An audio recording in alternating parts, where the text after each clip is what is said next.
Welcome to Hail Varsity Radio, the voice of Husker Nation. Insight, opinion, expertise, with the biggest and best names talking Nebraska across the state. Join the show on Twitter at Hail Varsity and at Schmidt_radio. Call in at 402-466-ESPN or 1-800-825-5865. Here's Chris Schmidt. Welcome to it. Great to be with you on a Thursday. It's Hail Varsity Radio, presented by the Nebraska Lottery. Chris Schmidt, Elijah Herbel, and you. Plenty to get into. Big time in Indy as the Combine comes calling. Austin Allen already showing off his 40 time about 30 minutes ago, about 45 minutes ago. Good on Austin Allen. We'll dive in there. Some of the three other Huskers looking to wow. We'll spend some time on that. Some more offensive line thoughts. And, it is March, which means it's madness, and it's basketball. We are geared up for a ton of state basketball coverage. Had a lot of fun last night covering Pius and Papio South. Incredible win by Coach Spitzka and his boys. They were really good. Just extremely talented, and we'll be anxious to follow Pius in the boys and girls state tournament. Lincoln Southwest girls are off to state. Of course, locally, Lincoln High is headed that direction. And a tearjerker last night for a couple of other Lincoln teams. Northeast went for free basketball and just fell short. Same with Lincoln Southwest. And I know a number of folks going to be finding their way into to Lincoln from our friends out in central Nebraska, northeast Nebraska. And, of course, you have Big Ten wrestling gets going this weekend. And, great basketball games that we had here last night. I mean, did you hear the end of that Northeast game, Schmitty? No, I did not. Incredible. Because I was up in Papio. I didn't know if maybe you listened to it on the way home. It was unreal finish where Northeast is up by 10 with a couple minutes left in the fourth quarter. Prep finishes the game on a 10-0 run to send it to overtime, and then neither team scored a point until the third overtime. Just unreal basketball. Overtime's a son of a gun. Yeah. It absolutely is. And because there's no shot clock. There's no shot clock. But, I mean, honestly, whoever scores first, great chance to win. Mm-hmm. Now, you can find instances where that gets blown out of the water. Nebraska in action about 7 o'clock tonight. 7:30, I believe. 7:30, Big Ten tournament. Of course, Andy Markowski is off to that. We talked with Andy yesterday, and Husker women are in. We all think for sure, but they can put some more momentum forth for the NCAA tournament. Numbers to get in: 466-3776, 466-3776, 800-825-5865. Find us on Twitter at Schmidt_radio. Chris Schmidt at Herbal Essence for Elijah Herbel. And email Chris at HailVarsity.com. In about 15 minutes, Brandon Vogel will get his gauge on spring football. And we'll have special guest Tommy Herbster will join us from Super C. They're giving away an F-150 tomorrow at the Super C in Ceresco. Tommy's going to join us as the winning scratch-off ticket from the Nebraska Lottery. Purchased there, and who doesn't want a new F-150? I'm raising both hands. Gary Barnett in 1 hour. Parker Gabriel, Lincoln Journal-Star, will be with us. Then Burke's Best Bets, Danny Burke, will join us. Let's start, though, with Austin Allen before we get to some spring football. And Austin Allen did some work, and I know our dear friend Jeremiah Searles is in Indy, watching his guy, Austin Allen, perform. So at 6'7", 253 pounds, you have Austin Allen, as I'm watching the replay here on NFL Network, crank out a 4.79. That is moving. That is absolutely moving. Is he going to be the fastest tight end? I don't know. Is there a lot of tight ends to pick from? Yeah, I mean, you got the kid from Ohio State is there. But overall, Austin Allen's a guy that I think will impress in the interviews for sure. He's a basketball dude that has played tight end. And you look at his athleticism. And then thankfully, the guy was used quite a bit, first team All Big Ten performer, and was used pretty well. Could he have been used more? Maybe, but he had big games against Wisconsin. He had big games against Michigan, had a really good game against Minnesota, and that's really all you can ask for him. So, Elijah, you look at his numbers, his time, he didn't hurt himself. I don't think he hurt himself with the time. They're looking at his size. They're going to see his athleticism. There's the intelligence factor, too, from Aurora, obviously being a high-level player, but just incredible work ethic. Man, that is your game-changer difference maker, those guys you can flex out in the slot and get mismatches on. Yeah, and I don't think that he was going to the combine trying to show anyone that he was a George Kittle-type tight end who's going to go run 4-5 up the seam and mismatch. That's not who he's going to be in the NFL. In the NFL, he's going to be one of those classic either end of the line of scrimmage type of guys who is just as dangerous as a run blocker as he is as a short pass catcher, or a guy who's a red zone threat, as you said. Put him out in the slot, find a mismatch on a safety or even a smaller linebacker, and let him go win a jump ball in the red zone. That's what he's supposed to do. I don't think for Austin Allen, the 40-yard dash time was going to be a make-or-break type number because that's just not what his game is going. That's not what the NFL teams are looking for from his game whenever you see the 6'9" frame. That's kind of the icing on the cake if you're big and physical, but are you able to be elusive? And I would put Austin Allen's athleticism in the elusive category just because of his basketball background. So if you're looking at some of the NFL draft scouts out there, what's the projection? The top tight end is Trey McBride out of Colorado State. Jalen Weidemer from A&M. He's also at 260. Cade Otton from Washington. Jeremy Ruckert from Ohio State. They have Charlie Kolar also out of Iowa State. More of the size and frame of what Austin is. I mean, you got Ruckert, Kolar, and Austin Allen. Austin's the sixth best tight end in this draft. He's a top 120 prospect, okay, in the NFL draft, at least coming into this.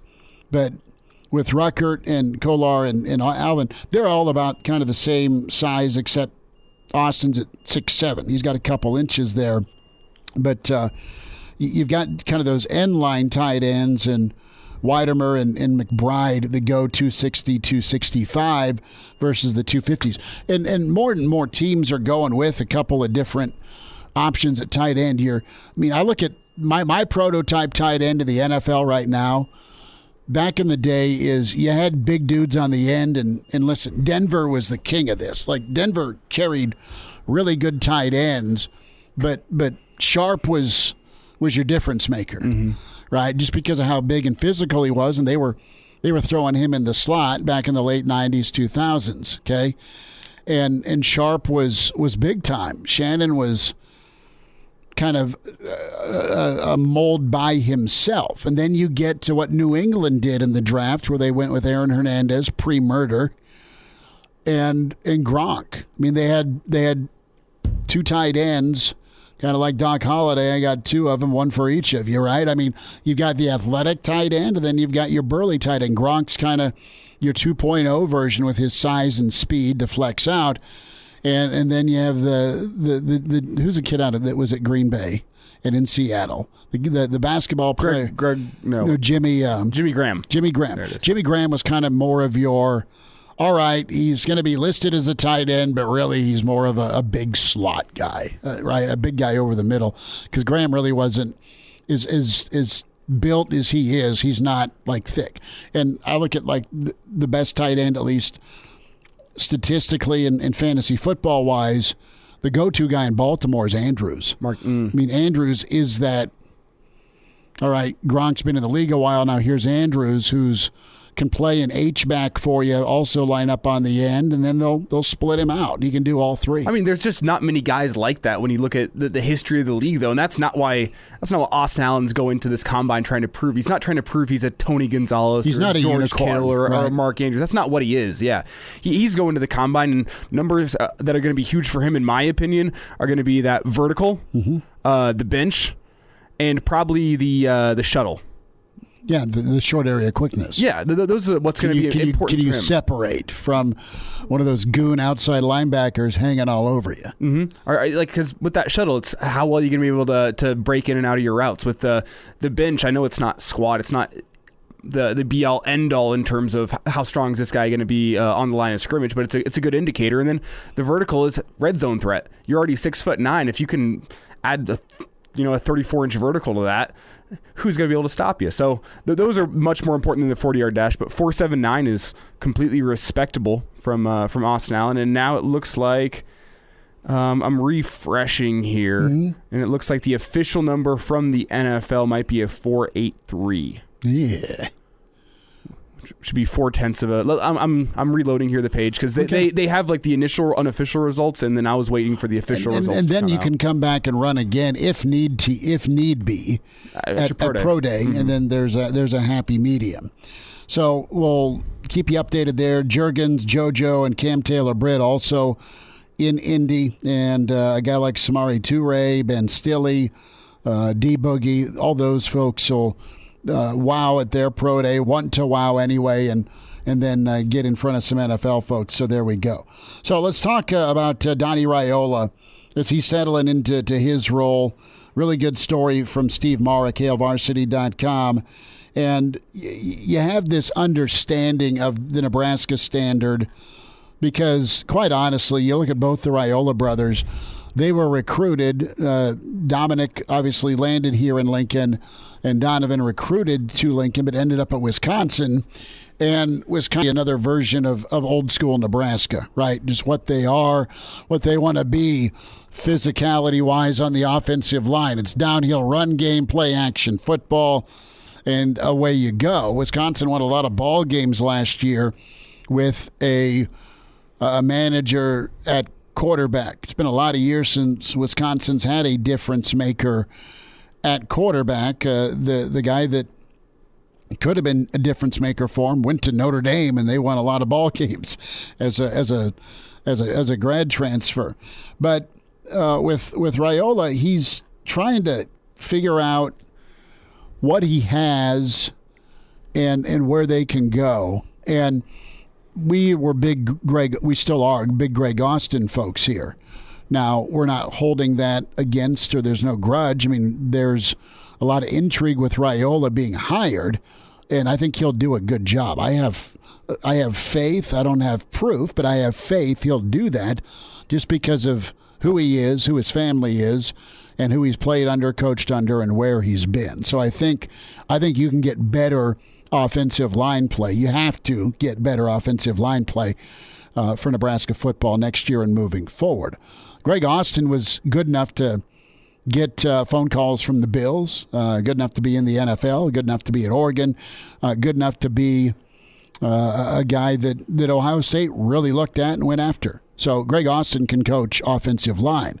Let's get down to the personnel.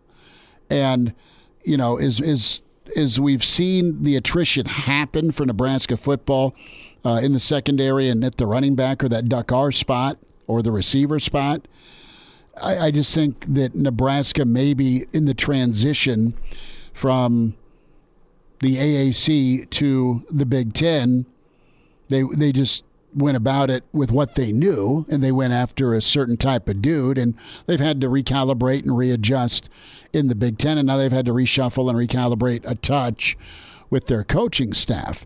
I'm interested here with Nebraska, specifically here on a mentality here, and I think you can either draw out kind of a mean, nasty, angry, let's just beat somebody up for 4 quarters type football. You can make somebody mean on the offensive line, and you can refine what you're asking them to do. Too often, Nebraska football, and Coach McBride would does say this a lot. Their first step, at least since the new staff's been here, hasn't been forward. And I'm not just saying this as a metaphor. I'm saying, like, literally, they have not wanted to be. They've wanted to be physical. They haven't been physical enough where they get downhill. I mean, Elijah, you know this as an offensive lineman.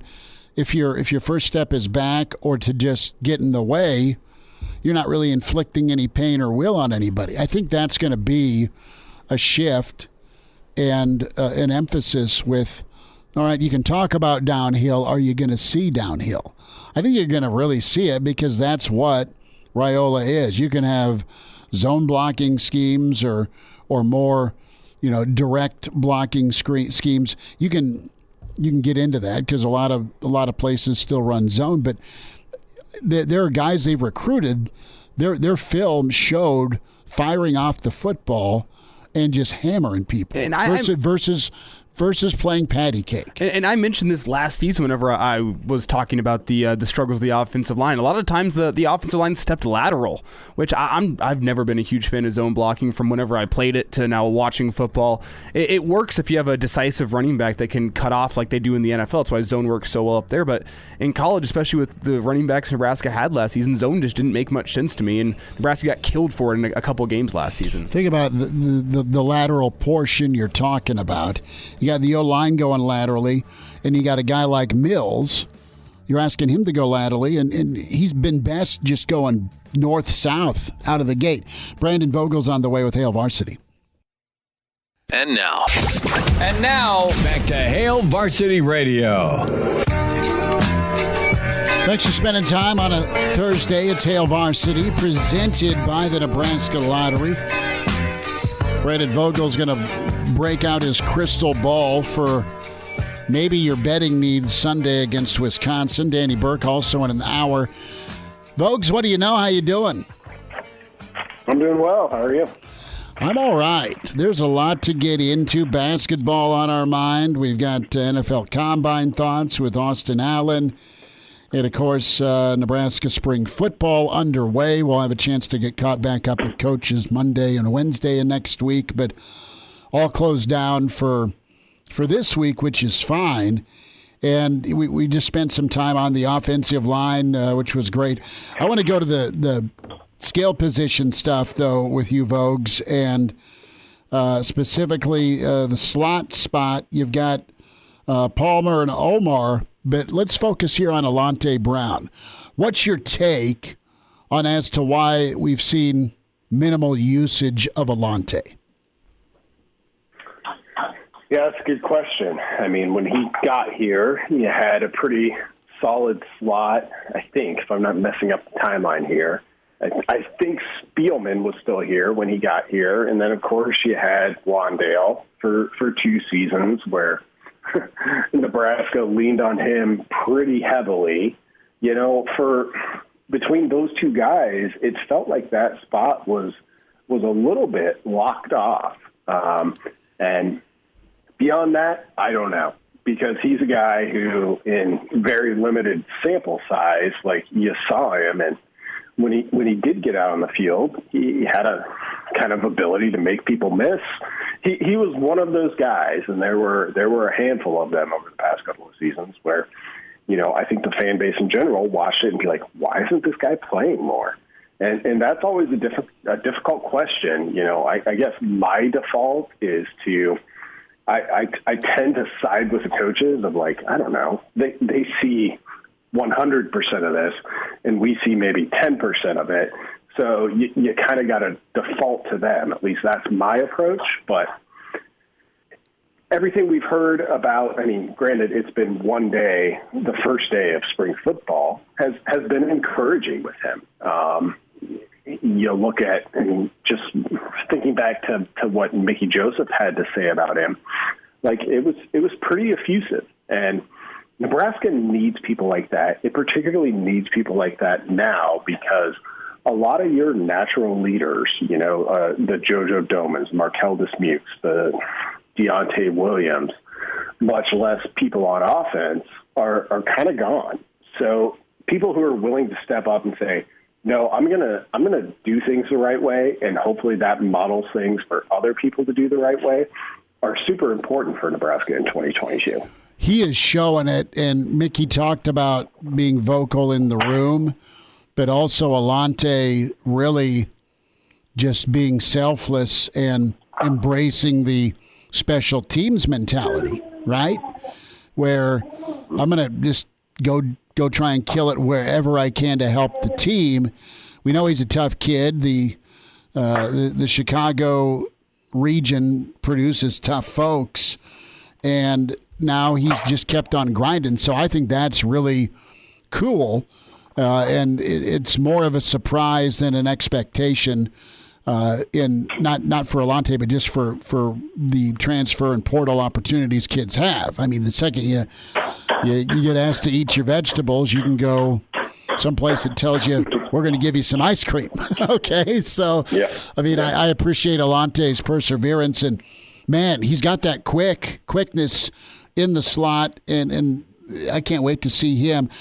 Vogues, to stay in the slot, how about this dynamic of Palmer and Omar pushing one another? Like, Palmer's had the full Mickey experience. Mickey talked about benching him.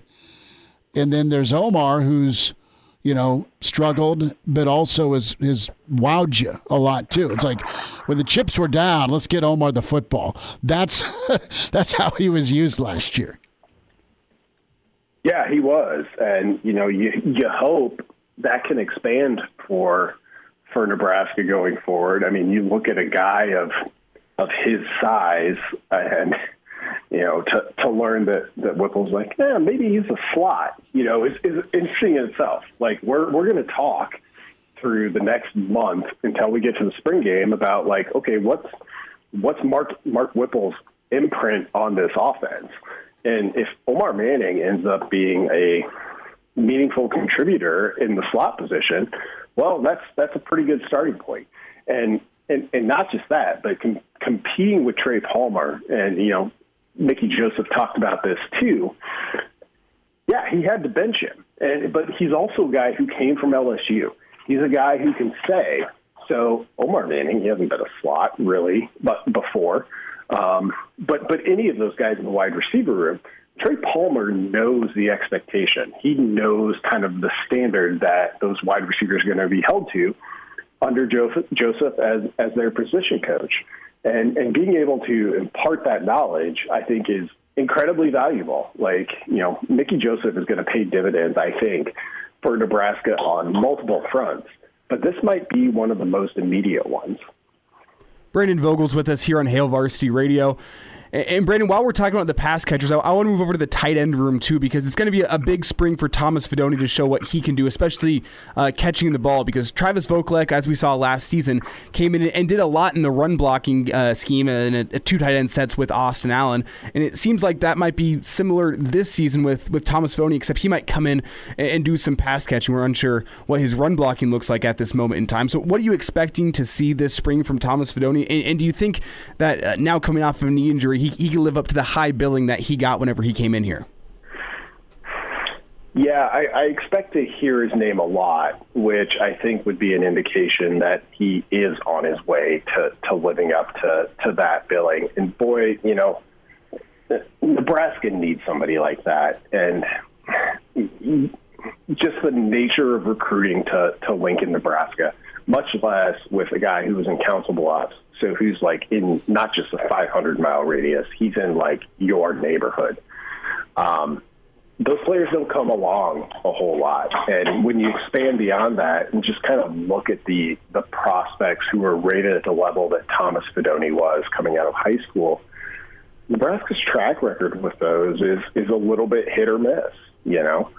A guy like Wandale Robinson comes in and as good as advertised, but, for reasons he's explained on his own, chose to continue on and play his third year of college football elsewhere, and now he's off to the NFL draft, and you wish him well.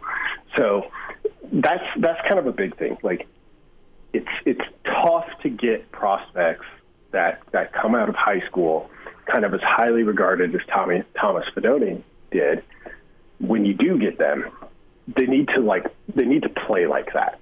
And it's never a given. It's not a given anywhere in the country. But I feel like Nebraska in particular, because it's not kind of normal operating procedure to just get those guys left and right. This isn't Alabama we're talking about. And there's a lot of reasons for that. But you need guys that have that ability to be some of your best players. So we're not going to know if that's the case or not with Thomas Fidone this spring. But I think we could see steps towards that, and that's kind of what I'm looking for from him. Vogues, I'm going to piggyback off of what you just said there, and it goes back to Whipple's comments with the Lincoln Football Coaches Association. Remember talking with Coach Waller and Coach Hansen, who are a part of that organization, and each year they have the coaches come out, and they had Whipple there, and Whipple's like, we're just going to get our best dude the football. And guess what? You got to stop it, which is cool. I like that. Until they stop you, keep running short side option on 3rd and 4, folks. I mean, it's just it works well. Do you have a win place show with? Okay, I know we're minimally into spring football. That said, who do you think emerges? Who are you betting on to emerge as guys Whipple wants to throw the football to all the time? Yeah, and that's the key question, isn't it? Because like you look at Fidone with kind of everything he came to Nebraska with, it's tough to. Ideally, I would be like, yeah, he's a show guy. You know, got injured, didn't get to play a whole lot of his first year. Who knows? But I don't know if I can put him that low. Like. There's no immediate win place bets above him at this moment for me. I mean, like, I like what I've seen from Omar Manning, but we haven't seen him on the field consistently enough. I like what I've seen from Xavier Betts, just kind of haven't seen him on the field consistently enough. So it's tough to come up with a true hierarchy there.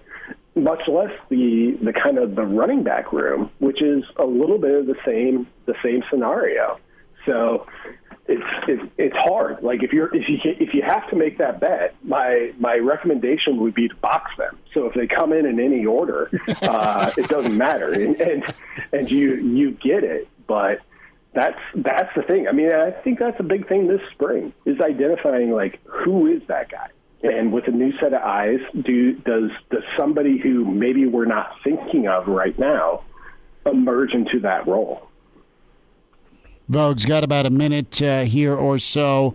We're talking NFL Combine reaction to Austin Allen. We got the kind of the happy medium, a 4.7 and change, and then a 4.8 and change for his 240s. Right now, Austin in that 5th or 6th best tight end projection in the draft. Yeah, I definitely don't think he hurt himself at all today. You know, he's going to be an interesting prospect because his height, while we can all look at it and marvel at it for good reason, becomes a little bit of a question mark, I think, at we lose Vogues? It's out. Go ahead, bud. Sorry. You cut out. Sorry. Oh, no. Things that they can measure. To surmise, you can't coach height. Is that right? You can't coach height. I worry that it makes him a little bit of a specialist in the NFL of like, oh, this is the red zone guy. So I don't know. I think Austin did perfectly fine. Like, he didn't do anything to support those notions or dispel them. It's just going to be something that's out there with him long term. Vogues, we'll talk Saturday, bud. Take care. Yep, sounds good. Thanks. And we're back Fellas, think we could listen to the radio listen? on Hail Varsity Radio, presented by the Nebraska Lottery. Yes! That's awesome! Thanks for hanging out. Good stuff from Brandon Vogel. We'll talk about urgency and patience with spring football. Gary Barnett coming up 20 minutes. Parker Gabriel on the way. So we're big fans and thankful to the Nebraska Lottery and, of course, our friends at Super C for their support with Hail Varsity at ESPN. Welcome in Tommy Hurrdat with us from Super C. And, of course, Trucks and Bucks going on with Nebraska Lottery. Love Trucks and Bucks. Yes, you do. You are happy for the person who won. Living my dream. Living your dream. That F-150 was scratched off at Super C in Ceresco. And we welcome in Tommy Hurrdat. Tommy, thanks for a few minutes. How are you? Good, guys. Thanks. Well, let's talk about the party tomorrow going on at Super C in Ceresco, man. That is going to be awesome. Fill us in a little bit. What is happening? I mean, Elijah will be there, I'm sure, wanting those car keys, but that's not the case. Yeah. So tomorrow, the Nebraska Lottery is going to be up at our store in Ceresco from 11 to 1 p.m. and we're going to have a nice little event with some chance to win some prizes. We're going to be offering some good deals, free fountain drinks. At our store, and the truck is going to be on display, and then the Nebraska Lottery will be presenting the truck to the winner towards the end of the event, and it should be fun. Should be a good time. The weather's going to be nice, and it'll be a nice way to kick off the weekend, so feel free to come on up and grab a drink and have a little fun. Yep, Tommy, that'll be the place to be. 11 to 1, the Super C in Ceresco. You see Nebraska Lottery giving away that F-150. Fountain drinks are free, man. They are. I love fountain drinks. That's awesome. But with this the scratch off this giveaway here with the Nebraska Lottery, I mean it's so popular. And Elijah, how many times have you tried to win said F-150? Oh, too many times. Too many? I mean, this year alone, at least 20. Yeah, but. That is going to be big time, and also just from a standpoint of being the store where you're at Super C up in Ceresco, what's that like for you guys? I mean, take us through your perspective here of being the winning store where the truck was scratched off at.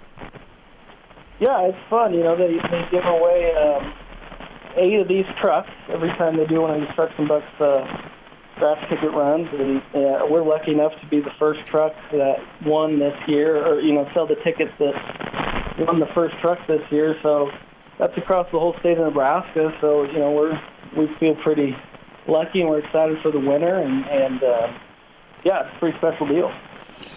Tommy, real quick, tell us a little bit about your store up in Ceresco. And folks are traveling all over the state. Obviously, folks are coming in for Big Ten wrestling and, of course, state basketball next week if they're passing through. Just tell folks, remind them your location and just where they can fill up and get a fountain drink or get some ice.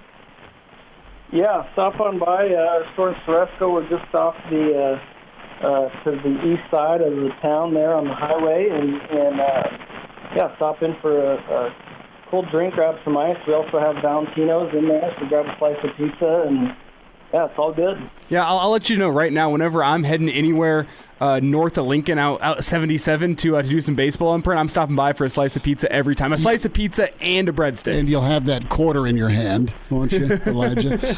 Tommy Hurrdat with us from Super C. And, of course, Trucks and Bucks, that giveaway happening tomorrow, 11 to 1, is Nebraska Lottery will present the Trucks and Bucks scratch-off winner, that brand-new F-150. Tommy, hey, thanks for checking in with us. Thank you for your time, and congratulations to you and Super C in your store with the Trucks and Bucks giveaway.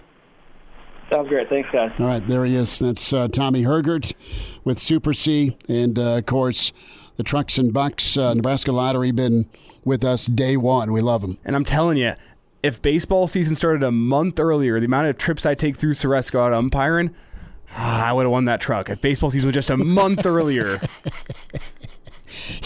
You're happy for the winner, but you're really, quite frankly, PO'd it in you. Yeah, I mean, come on.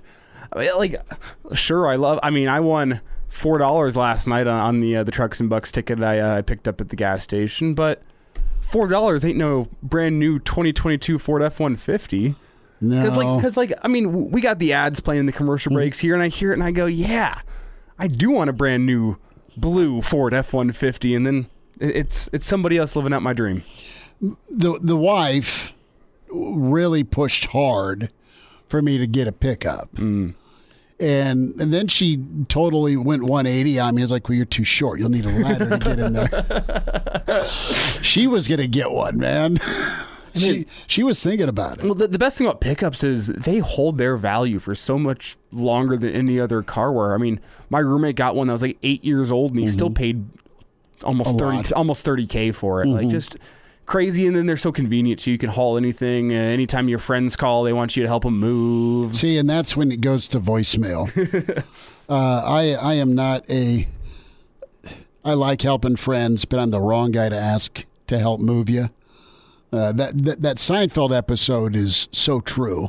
Don't even know the guy, and I got to help him move. It's Keith Hernandez. I've helped far too many people move in my day. Maybe I'm getting my Seinfelds mixed up. No, that's there's also the Friends episode too, isn't there? Or is that also Seinfeld? I'm not a Friends guy. Which is the one where it's like, turn?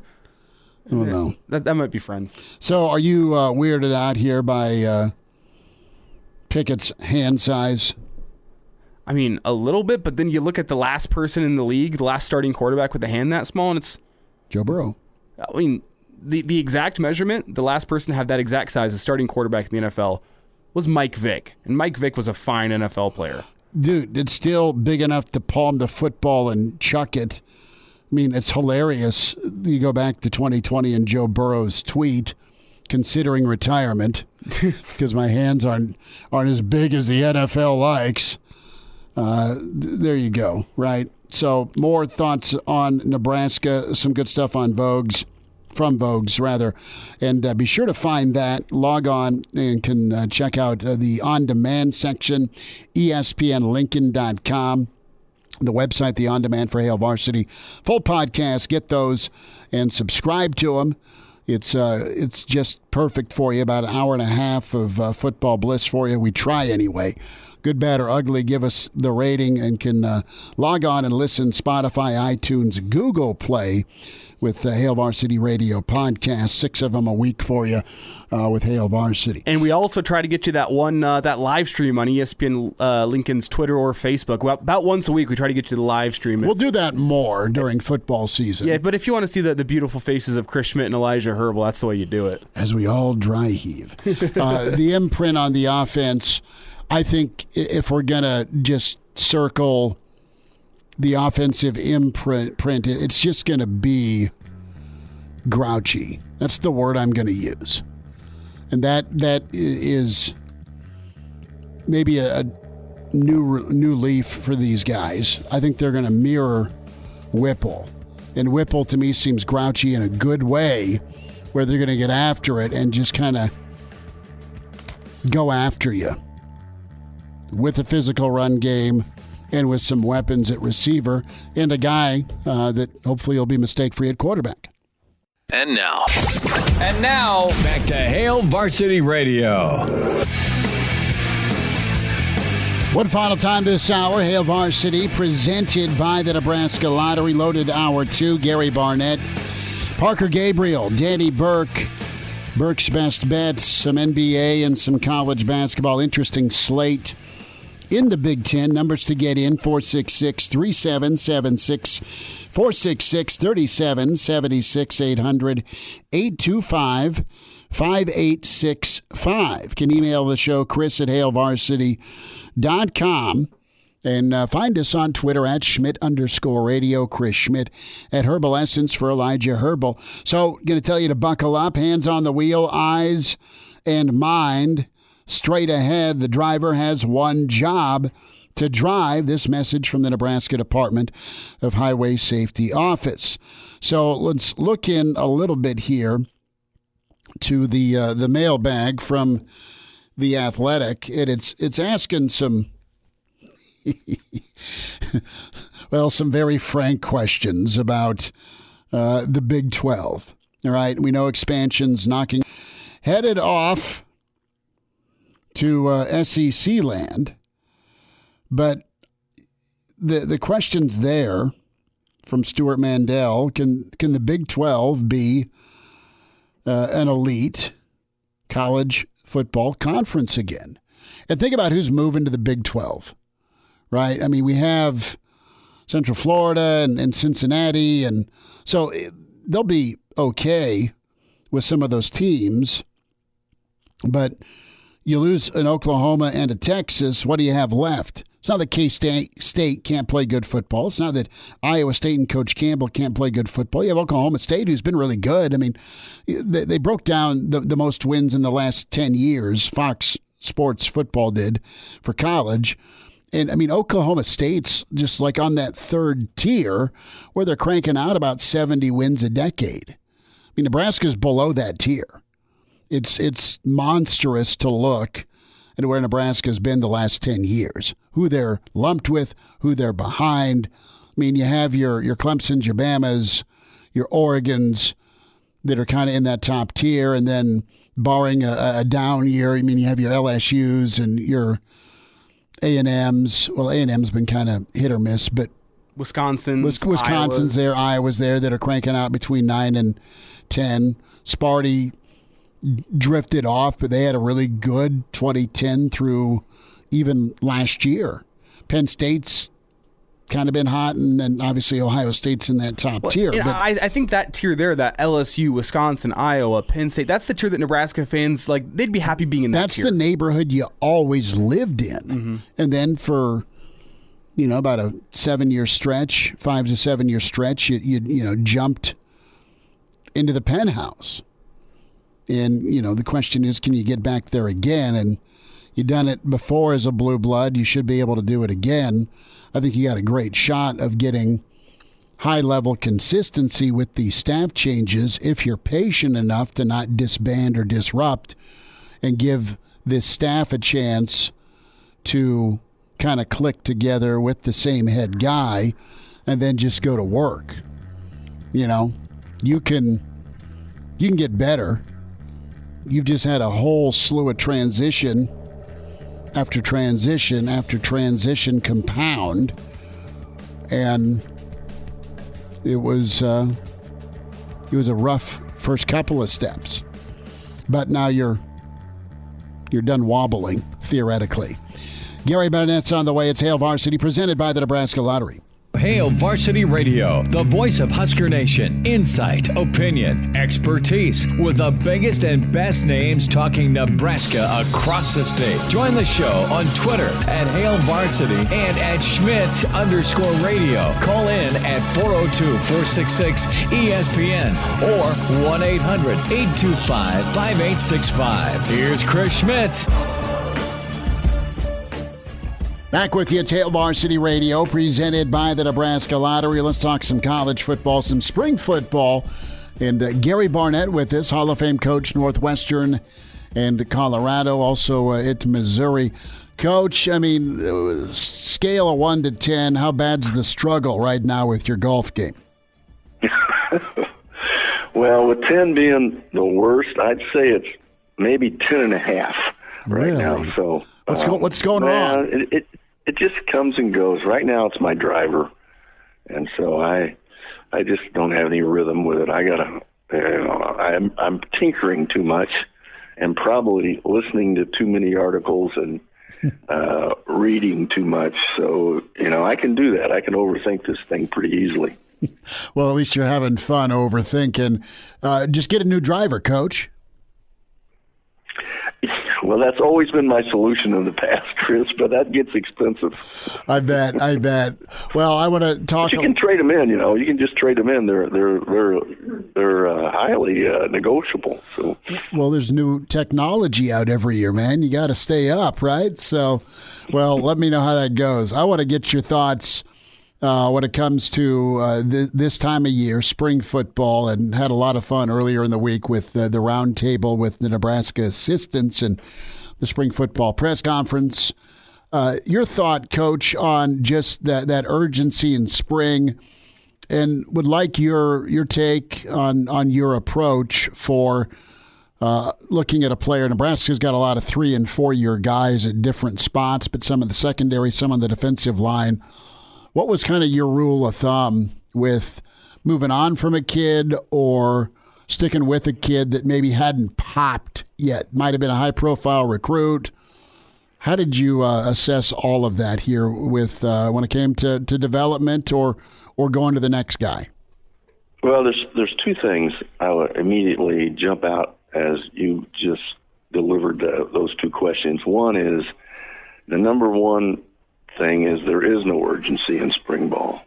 And the minute you start to think there is, you're going to overlook something. The beauty of spring ball is you can take it as slow as you want to go, as slow as you need to go. And you got to assess that need.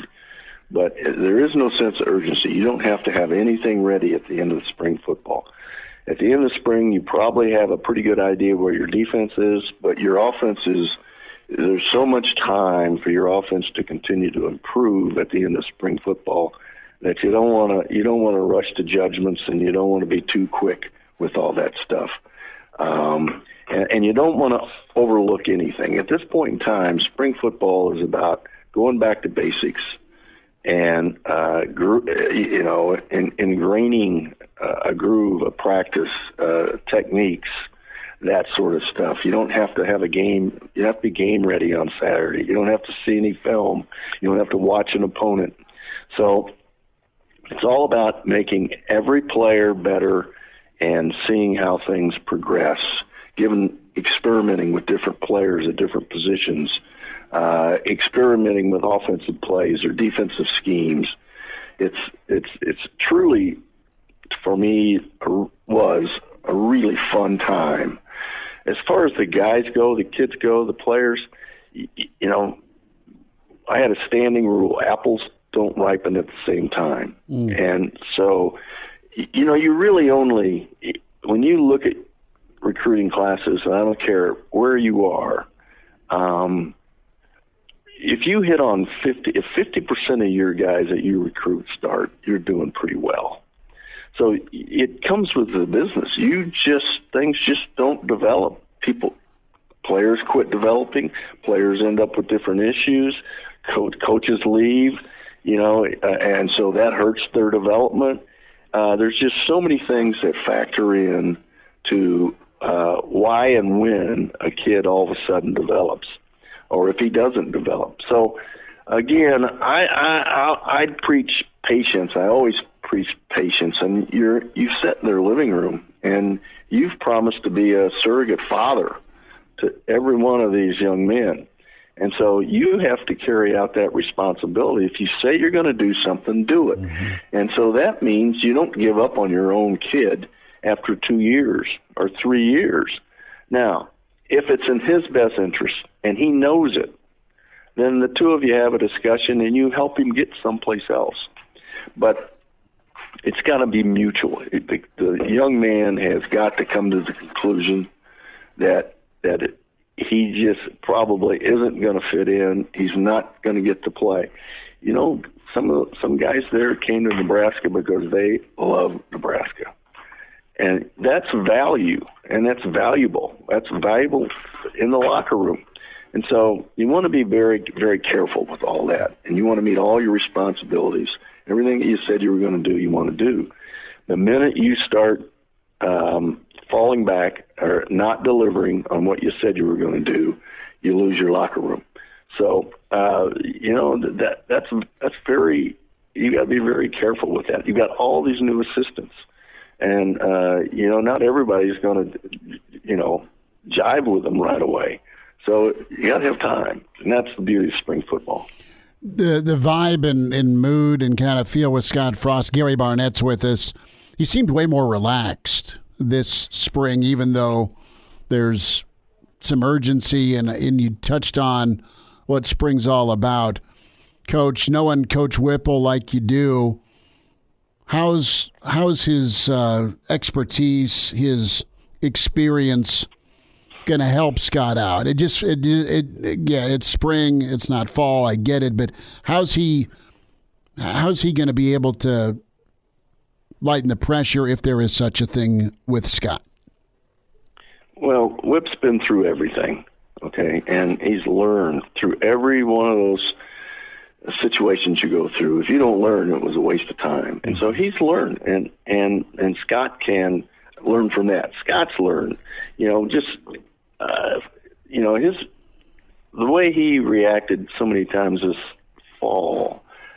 He knows they're close, and so if you've done this long enough, and Whipple has, and some of these other guys have, then it's a process, and you just don't change it overnight. And they were so close. It reminds me of in 2000, we were almost exactly the same thing. We almost, about the same record, and I think we may have lost one game by double digits, but all the other games we lost by single digits. And then we all knew it was close, but we had to put the noise out. We had to shut the noise off because, everybody's clamoring and everybody's got an opinion why you're not any good, why you're not winning. And then all of a sudden, the kids had confidence, coaches had confidence coming out of spring ball. And we took that same season, and we had the great 2001 season we had. And I see Nebraska right on the verge of that same sort of thing. There was just too many good things that happened last year, and so many pundits have written the same thing. Everybody knows it. You got through it. Here's the beauty: he got through it. He survived. Not all of his coaches survived. He survived. So now let's use all that valuable experience and education we got last year going through this and turn it into the next level. So, that's what's going on in those meetings. Gary Barnett's with us a few minutes, Ale Varsity Radio. Coach, I want to go back to that 2000 season. Is that the year you took the Buffalo decal off the helmet? We took that off. Yeah, I think it was. It caused some stirs. We only took it off for a game. No, but you guys won at A&M the next week. I mean, you got the result, right? That's right, and we beat A&M. Exactly right. How from that motivational tactic? How did kids react to that? What was that experience like? Oh, it wasn't a fun experience for any of us. I mean, it was a really hard decision to do, and if I wouldn't have done it if the idea hadn't come from a couple former Buffalo players that were on my staff, John Embry and Bieniemy, and a couple other guys, Brian Cabral. There's no way I would have done it without consulting with former players, and so it caused a ruckus. I can tell you that, and it caused a ruckus in our locker room. But sometimes that's what you need. You need that to happen. You get complacent, or it needs to be shaken up every once in a while. So I would say, if you were judging that decision, would you do it all over again? I probably wouldn't. Okay. But I did, and it so happened that we upset a big team the next week. So, maybe it worked. It wasn't fun doing it, I can tell you that. Did you just take arrows for all week? I mean, you probably I took arrows. I was wearing arrow shirts for a month. And, all sorts of arrows, yeah. Gary Barnett's with us. Coach, Athletic has a good story out. David Ubben is projecting 5 teams to make a leap. And anytime you're in company with these names, I think it's a good thing. But they've all underachieved. I don't know that A&M did so much, as the way they finished was pretty strong. But Clemson was still 10-3. The 5 teams: SC, Florida, Nebraska, A&M, and Clemson. Do you agree with those 5 picks as we look forward to fall? Are these 5 teams you think could make a big leap? Well, you're in pretty good company. Yeah. I mean, you look at the recruiting base and history at Clemson. That's not a hard pick.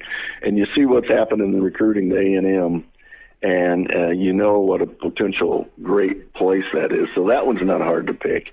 SC, it certainly isn't that hard, especially when you see the accumulation of talent they've had through the portal just in 6 months.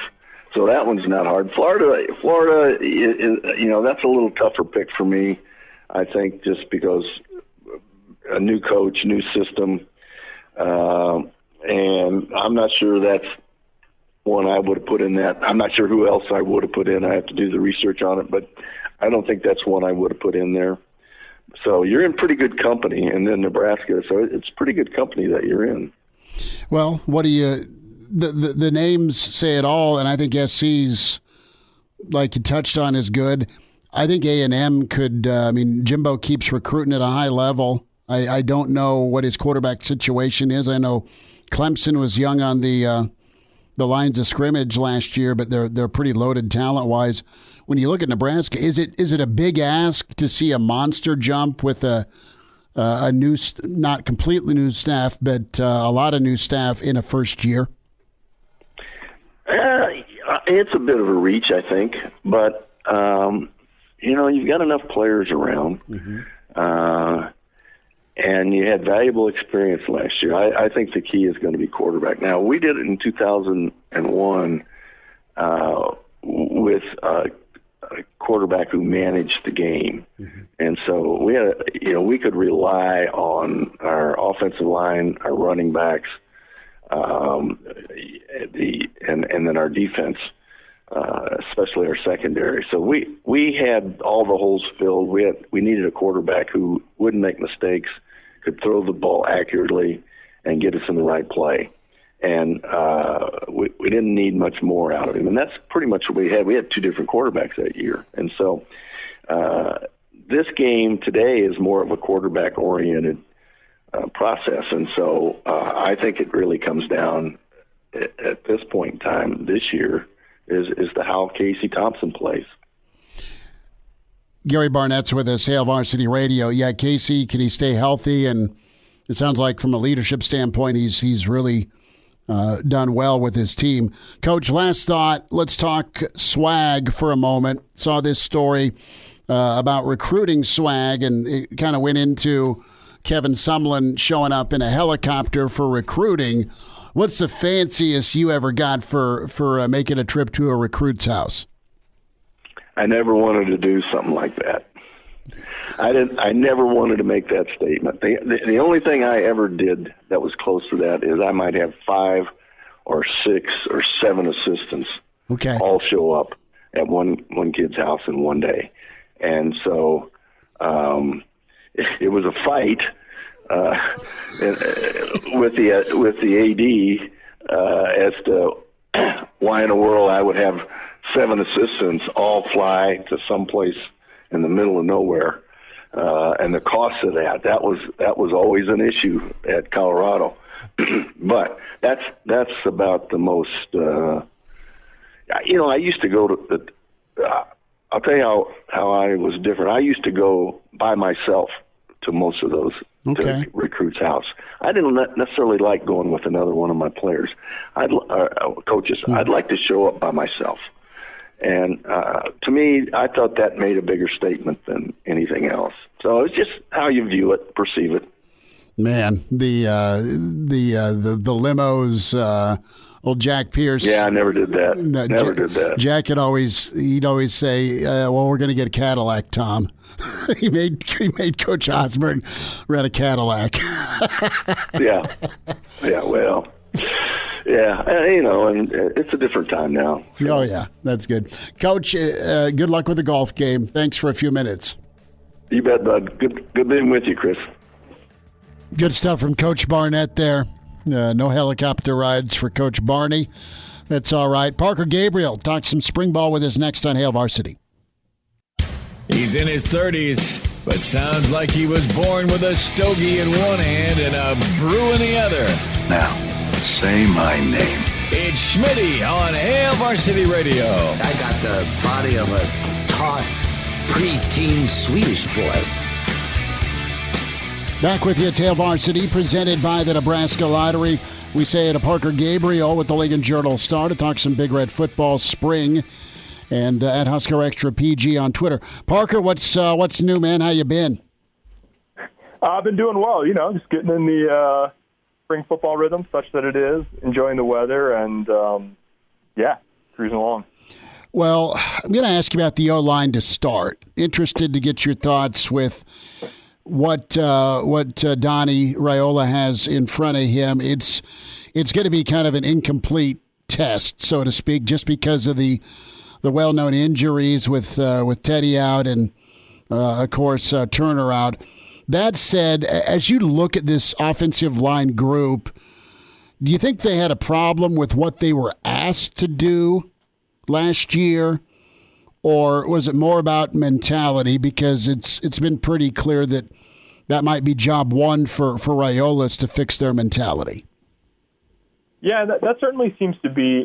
I think Scott Frost seems to think it was both in terms of exactly what they were doing technique-wise, and then mentality with an offensive lineman. Sometimes you almost can't separate the two in some ways, because you can foster mentality based on how you ask guys or demand guys play. Now, I want to be always fair to Greg Austin in this conversation, because Nebraska has always been, Scott Frost from going back to UCF and even at Oregon, they've always wanted, everyone wants to be big and physical and run the ball, but they've also always talked about the system being designed so that you don't necessarily need to physically overwhelm somebody. You get some vertical displacement, you get a little horizontal displacement, the running back has some seams to choose from, and away you go. Now, the issue with that is that in the Big Ten, I think what they've found is that creating that displacement is easier said than done, and they just too many times haven't created enough room. Not to say they didn't create any, but they didn't create enough, consistently enough. And Scott has talked a lot about wanting a more aggressive play style. And so that's, in terms of, I think, the technique and mentality. See there, I just combined the words as it is. That was good. I think that will be jobs 1 and 2 sort of for Donnie Raiola, is to get those guys playing in that way and with that posture. Parker Gabriel's with us here on Hail Varsity Radio. And Parker, I want to get your take on the comments from Nick Henrich and Scott Frost at the presser on Monday. Nick Henrich said that he felt like the running game felt more downhill, but then Scott Frost came back and said, well, it's the pretty much the same running scheme that we were running last year. I mean, what do you make of that? Is that encouraging for signs of the future based on what Donovan Raiola has already been able to build in the room? Well, there's a couple things going on there. One, that's sort of exactly what we're talking about, is that, Scott said, I hope it felt a little different on the defense. And so, I think that's what you're going for, is, they don't have to change the scheme a lot, and they get better results, or they get results that a defense feels more. I mean, that's exactly the goal. I think it's also worth pointing out that, this spring, that offensive line is operating against that defensive front that is down the 4 guys that left the program this offseason. Obviously, Ben Stille was out of eligibility, and then you had the 3 fifth-year guys that left, 2 to pursue the pros, and Jordan Riley to the transfer portal. And then Casey Rogers, their most experienced returning player, is also out for the spring. So you may also be getting – life is a little bit different for the inside linebackers when you don't have a big veteran defensive line that's experienced in controlling the front on the first day of spring ball too. And also they don't fully have the pads on. So all of that probably helps explain. But the bottom line is Scott Frost will be very happy if Nebraska's defense continues to feel that way all through the offseason. Parker, a thought on Coach Dawson taking over all of that defensive line. What'd you take away with him? Is he upbeat? Is he excited about building some depth or reloading, or is it a big task? How did he feel about this spring? Yeah, I think both. It's definitely a big task. but he's excited about it. There's, that's a very interesting. I mean, it's an interesting group that he's got, right? Because there's several different body types in there, and they're guys who we've sort of considered to be two different position groups. And then over the last year, for sure, and really parts of the last two seasons,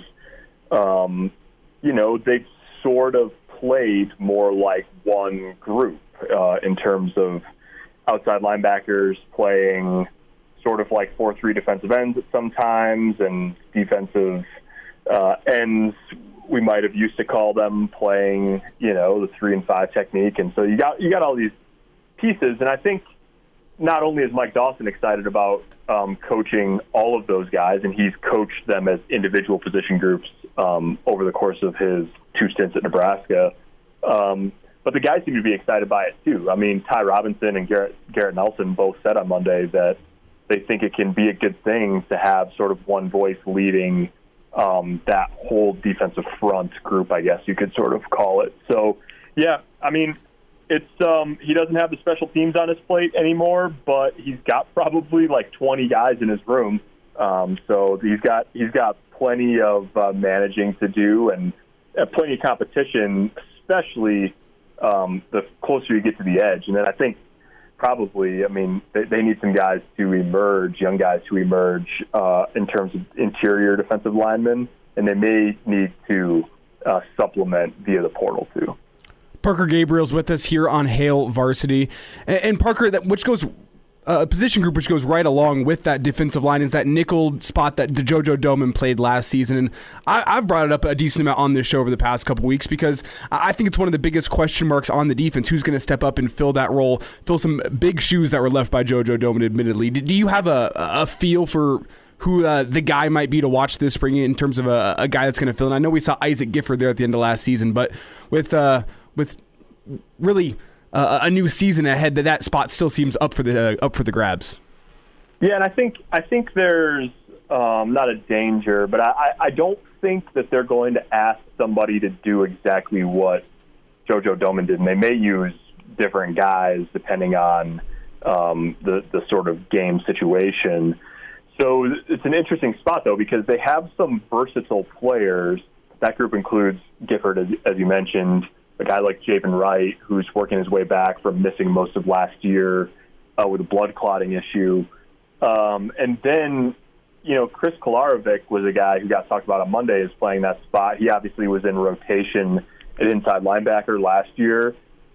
He's probably the closest physically to what Domann was. I mean, he's listed at 6'1" and 230, which is similar to JoJo. He was a very good upper-level athletic tester last winter. He might be a little bit better suited to play in that sort of space rather than in the box all the time. The thing that's interesting, though, is that sort of nickel, as we call it, will depend on – it's basically just going to be whoever the next best player is, the guy that they feel like they needs to be on the field. If it's Kolarovic, great. If it's Gifford or Javen Wright, great. But it might be Marquise Buford, for example, or Tommy Hill. Let's say that Quinton Newsome and Marquise Buford win the starting corner jobs, and Buford isn't playing or Buford's playing safety, then maybe somebody else slides into that nickel. So it's really going to sort of be – that's the challenge, and I think the thing that Eric Chenander is excited about is, yeah, they have a lot to replace, but you not fully reimagine, but you do tinker with your combinations, and you just are sort of trying to figure out how to get the best guys on the field where you can, take away as many things and be ready for as many things as you can. True or false, Parker Gabriel can run a 4.7 940? Well, even if I could, I'm not 6'7" and 5'8" and 253 pounds. So 17-year-old Parker would probably answer true. Current day Parker would say categorically no. Well, tip of the cap to Austin Allen in Indy a little bit earlier today. Did some work, and that's good time and good for him. And I'm anxious to see where Austin falls or goes is a better word to use for the NFL draft is what I mean. And, Nebraska's got some guys to showcase here in Indy, Parker. But of the four guys, is there a guy you're buying stock in for an NFL career? Oh, that's a good question. I sort of think that all of them have traits that would lead you to think that they can stick in the league for a while. I think, we knew a little bit about, we know as people who are around the Nebraska program, we know things about all of these guys, about their traits and so on and so forth. I'm really curious to see if Cam Jurgens builds a little bit of buzz this week, just because, he's such a good athlete, and I'm not sure. If you watch him a lot, if you watch the Big Ten a lot, I think people that follow the Big Ten know that he's a pretty good athlete, but I think he's going to open some eyes if he jumps anything close to the 34.5-inch vertical that Nebraska had him at last winter, and depending on, what just the explosiveness of what that looks like in the drill work and in the running and jumping stuff at the combine. I think he's got a chance to really cement himself. And that goes a little bit extra, too, because since he's not a college graduate, he didn't get to play in any of those all-star games over the last couple months. So it's a big week for everybody that's in Indianapolis, but I think of the Nebraska four that are there, I think Cam Jurgens can maybe open the most eyes over the next few days. Parker, we'll do this again, bud. Awesome to get caught up and talk some spring ball, and we'll get after it soon down the road. Thanks for your time today. Yeah, no problem. We'll talk to you guys soon. Good to hear from Parker Gabriel, Lincoln Journal-Star, talking Big Red football, spring football. This is pretty interesting here with NIL and what our old boy Blake Lawrence is doing with Open Doors. Oregon has launched an official NIL platform where anyone can click on an athlete's profile and then pitch them an opportunity. So I think the minimum starting point's $30. Let's huddle up, Elijah. I think we should do that. Danny Burke talking about money. Burke's Best Bets next. And now, back to Hail Varsity Radio. Back in at Hail Varsity Radio, presented by the Nebraska Lottery. Time for Burke's Best Bets. Danny Burke with us from the VSiN Sports Network at Danny Burke 5, his show Rush Hour, and the Danny Burke podcast. Prior to Chicago, a lot of NBA and some college hoops to get into. How are you? Not too bad, Schmitty. We're hoping for a little turnaround here for our Chicago Bulls. After the last time we talked, we did pretty well with our bets and just overall getting in the W column against the Hawks. But after that, two tough losses against top teams, which has been the criticism of this Bulls team up to this point. But they get the Hawks again tonight, so hopefully they can bounce back. But I'm feeling pretty good and looking forward to the slate. What do you like as you look at the Bulls here? What's the numbers, some in-game, some props, anything you think you can capitalize on?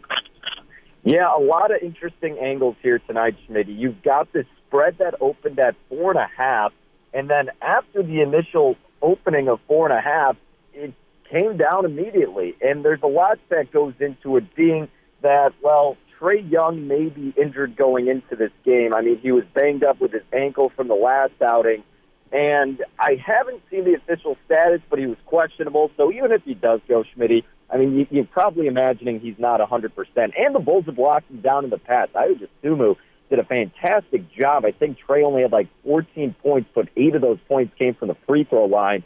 So again, regardless of if he's going or not, I think that's still a slight advantage to the Bulls. But the line came down from 4.5 down to 1.5. It's kind of a tough spot for the Bulls because they've already beaten the Hawks 3 times, and one of them being last week. So typically you give the advantage to the team that just lost when you've seen them so much, and especially because the Bulls' home and road splits have not been advantageous toward them. They're 15 and 14 on the road. But I'm looking at a player prop tonight, Schmitty. You can get Zach LaVine at 22.5 points. He's gone over this twice against the Atlanta Hawks out of those 3 games thus far.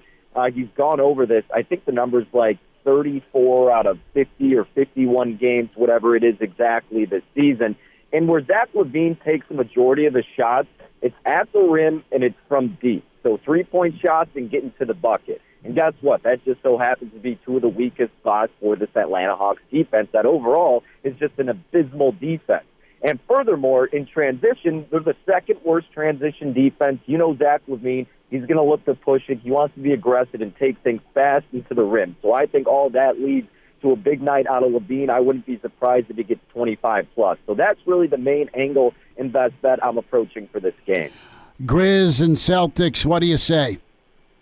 Man, this line movement is perplexing to me. I mean, no Jaylen Brown for the Celtics. Grizzlies open -3.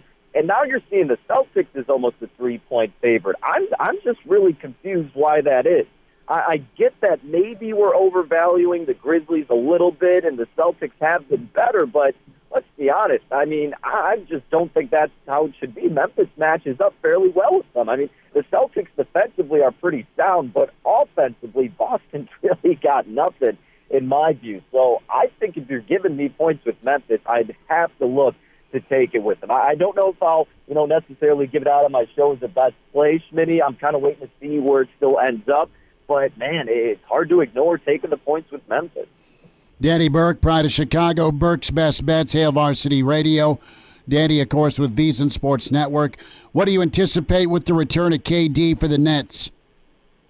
I wanted to bet the Nets in this game, Schmitty, because I think it's a good situation for them. Miami coming into town, a very good team, as we all know, but they just lost a terrible game last night against the Bucks. I mean, they had like a 7-point lead with like 90 seconds left, and they still had the lead with the ball twice. They can't get out of a double team. Hero turns it over, and then they almost get a 5-second violation, have to call a timeout, and then they end up passing it in, and it turns into a jump ball. Like, how are you professional athletes and can't scheme around it? It's beyond me. But nevertheless, they end up getting a game winner, Milwaukee over the Heat. So it's a devastating loss. And now you got to go to Brooklyn where Kevin Durant's coming back in the mix. It doesn't look like his minutes are going to be restricted. So I want to take the points with Brooklyn. The reason I'm staying away, Schmitty, it is a home game, so no Kyrie Irving. And Kevin Durant, first game back from a severe injury with new players all around him. How's that going to mesh together, right? We don't know what the rhythm of the play is going to be. We don't know if it's going to translate immediately. There could be sort of a learning curve. So for that reason, I'm going to stay away, but I would have the stronger lean toward taking the points with Brooklyn. Danny, let's go to college basketball. Some teams trying to avoid a further drop with their seeding. Michigan State got the big win against Purdue. They head to Ohio State. Ohio State just lost at home to Nebraska. What a win for Fred and company. Ohio State -6. You looking at this at all? Oh, man. This spot seems like it would be a good buy low opportunity on the Buckeyes, right? I feel like you look at this team to go, how did you just lose to Nebraska? There's no way I'm trusting them laying a number over 5 regardless of who it is. But let's be honest, Ohio State is still a tough team. It's college basketball. Crazy things happen. Hoiberg and this team, as bad as they've been, they still, as we saw, are talented enough to at least make it close and then sometimes close out. It's just a wonky sport at the collegiate level. We all know that. And Schmitty, a little bit furthermore into it, too. I mean, Michigan State, while Izzo's always a tough guy to go against this late, especially in the month of March, they really haven't been that strong of a team on the road as of late. I mean, they got stomped out at Michigan.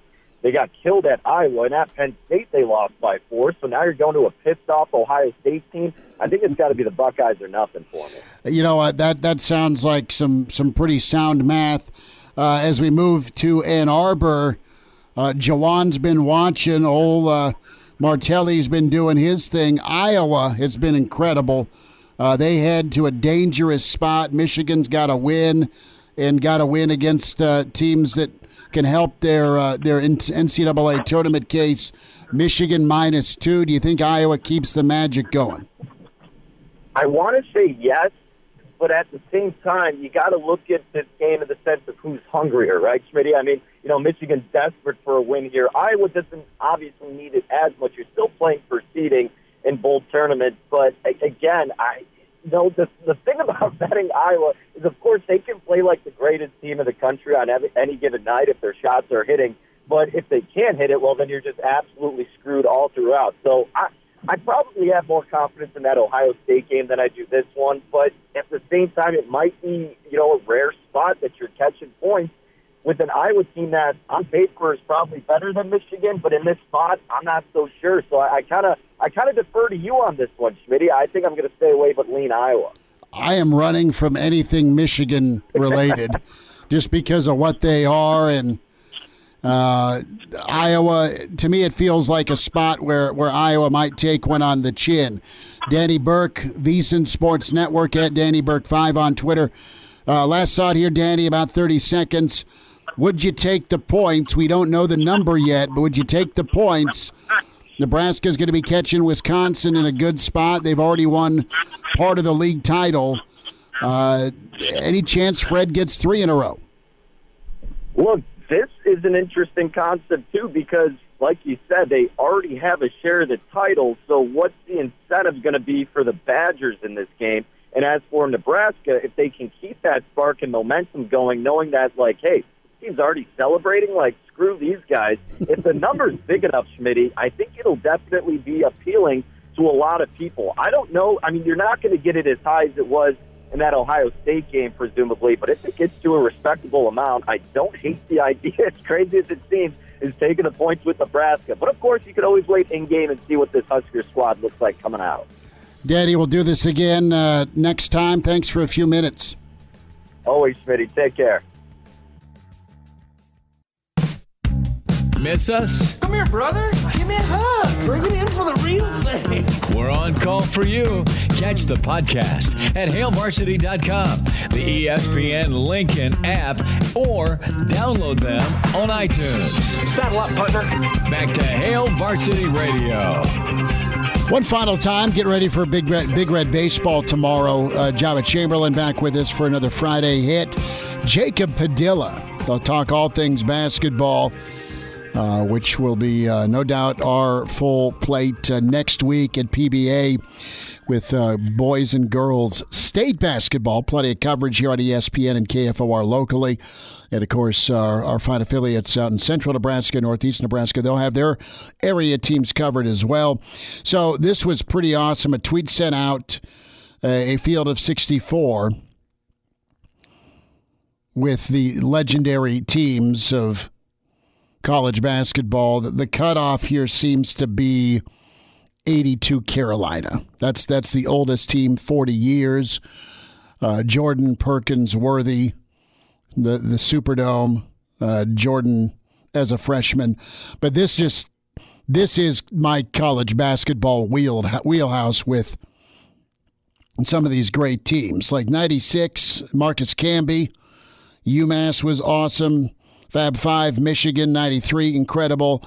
Loved UNLV, that 91 squad. The 90 team won the whole thing and rocked Bobby Hurley and Duke by 30 in Denver. And then the year later, the Freak Shows at Duke finally won their first title.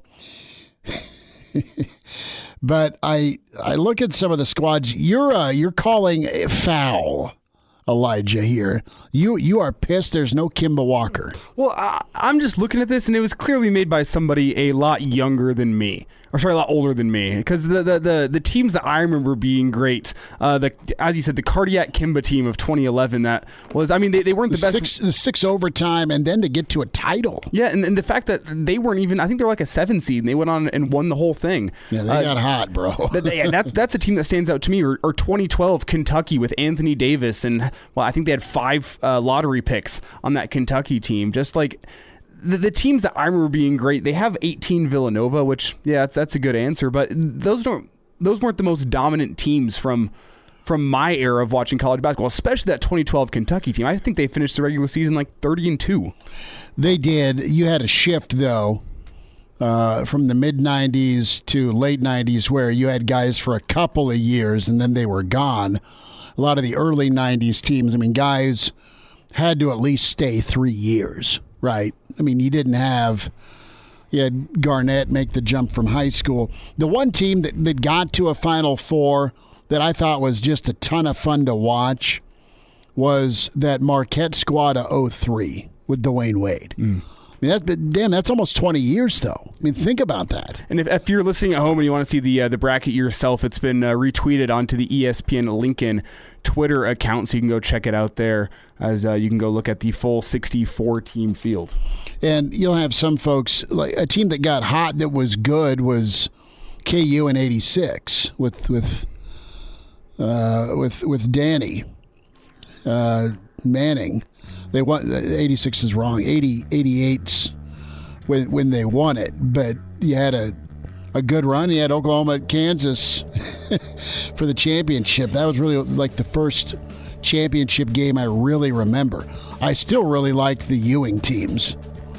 And the Olajuwon squads from Houston, they never got it done, though. Loyola Marymount, 1990 was fun. Talk to you tomorrow at 4 with Hail Varsity. Thanks.